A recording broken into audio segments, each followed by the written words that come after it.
In this video, I'm going to talk about the setup of my Red Sea Reefer 525. We're going to talk about lighting, and then we're going to go down into the sump and see how I set up my equipment. We're going to talk about dosing and some flow, talk about the corals. As you can see on my frag rack, I've got a few new corals. One special one that I've been wanting for a while is the fox flame. That's this one here.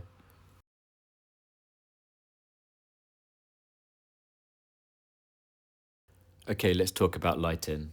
Over my tank, I have 3 Ecotech Gen 5 Pros. I've had these for about 2 years now, and they do give a good spread over the tank. I'm running the AB Plus blue in the mornings, which is quite white. I run that for about 4 hours, and then I turn the lights down and run more of a bluer throughout the day.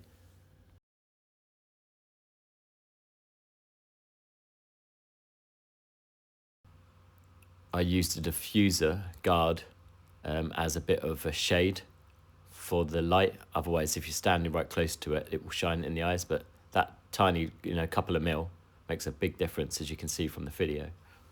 This does play with my OCD. We have 2 widthways and 1 lengthways. But I've done this because when the lights heat up, the fans will push the hot air into the other one. And how it's like this, it will just push it out of the tank into the room.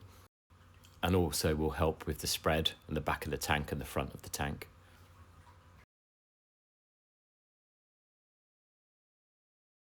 Okay, onto the flow. I use MP40s. I've been using these for about 5 years now and haven't missed a beat. They're absolutely awesome pumps. They are expensive, but they definitely do the job in this tank. I have 2 of them on the tank and I run them in a bit of a random flow. I use the Reef Crest.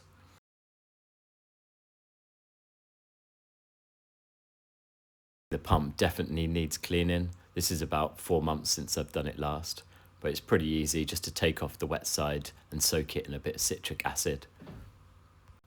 I do that in a little pot and I soak it overnight and it will clean it right up. And the next day, give it a little scrub and put it back into the tank.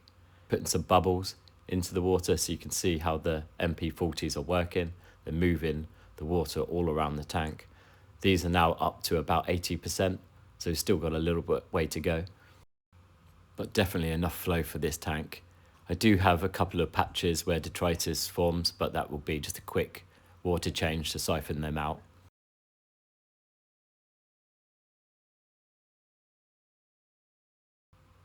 Okay, let's talk about my sump. It's a pretty basic setup. I've got a filter roller, I've then got the big skimmer, and then I've got a reactor with a little bit of rower phos and some live rock. And that's basically it. Very simple setup. I do sit the filter roller on a stand, also the skimmers on a stand. This helps me raise up the equipment to the right height. This here is a week's worth of skimming. You can see how dirty that is. That's absolutely awesome, my Deltec. At the back here, I've got a small return pump, which feeds my reactors. At the moment, I've just got 1 reactor, a little bit of rower phos, but I do change it up and put some carbon in there every now and again. Now you can see where my dosing lines go in. They drop straight into that bit just before the baffle, which is good. It creates a little bit more of a suction down into the return pump. And the pipe dripping was Kalkwaxer. That's just dripping from a big barrel in the garage.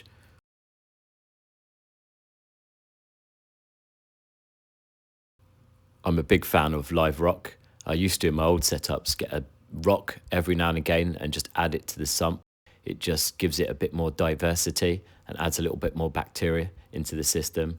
But these days you can't get any live rock at all. This is showing how I plumbed in my filter roller. It's not glued, it's just dry fitted, pushed together so I can easily maintain the filter roller.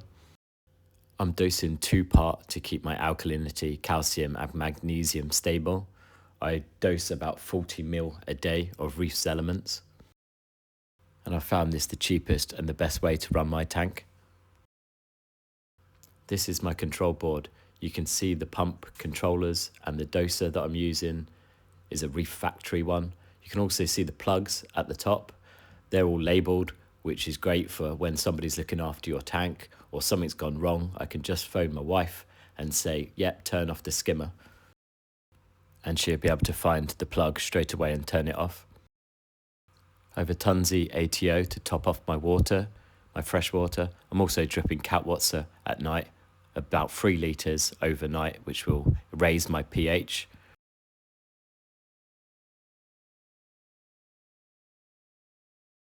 My phosphate and nitrate has got a bit high recently, so this tank is experiencing a bit of cyano at the moment. This is still quite early on in the morning.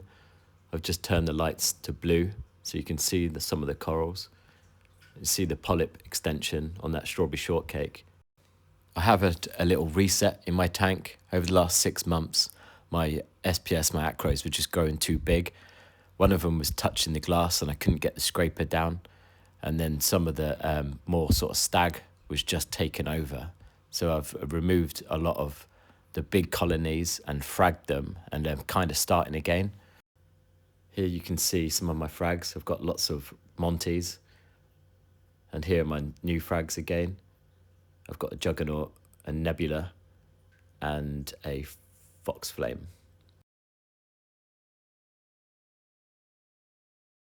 Still have some big colonies. I've got my favourite ones I've kept. So this golden draw dropper and the strawberry shortcake next to it. So I've got some big sort of colonies and then a mixture of sort of little frags and things. So I have got sort of kept my favourite ones and taken out some of the ones that I don't like. Look at the polyps on that coral there. I do have some of the stags still, but this time I'm going to heavily prune them. I'm not going to let them take over. And I've got a couple of nice big chalices. It's a Raja Rampage. It's another acrid there. I like the polyp extension on that one.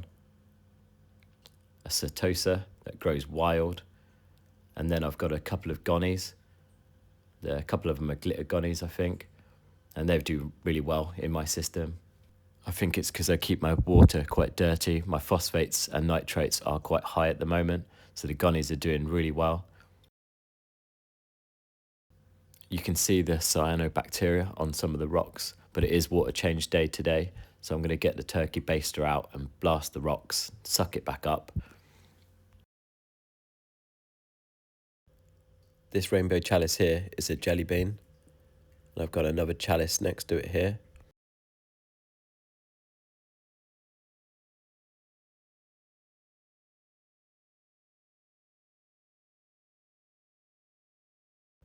This time I've mounted most of my acroporas on their own rock so I can remove them from the tank when I'm fragging. This also means that I can move them around the tank. If I don't like something in a certain place or it's not doing well, then I can always move it.